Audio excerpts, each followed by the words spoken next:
আসসালামু আলাইকুম। এখানে একটা দরজা ছিল, এটা ভেঙে বন্ধ করে দিচ্ছি।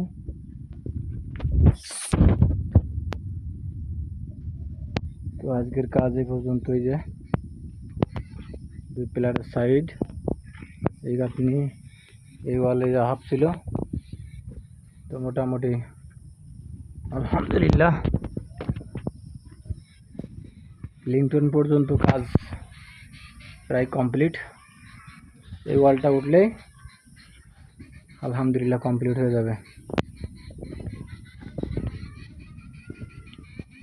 কাজটা কেমন হচ্ছে, এটা একটা রুম, এটাও একটা রুম, দুইটা রুমের ঘর। এটা অবশ্য দুইটা রুম না, এখানে আরো রুম হবে। এখানে রান্নাঘর, বাথরুম, এখানে রান্নাঘর, এখানে ডাইনিং আর 1 ইউনিটের কাজ।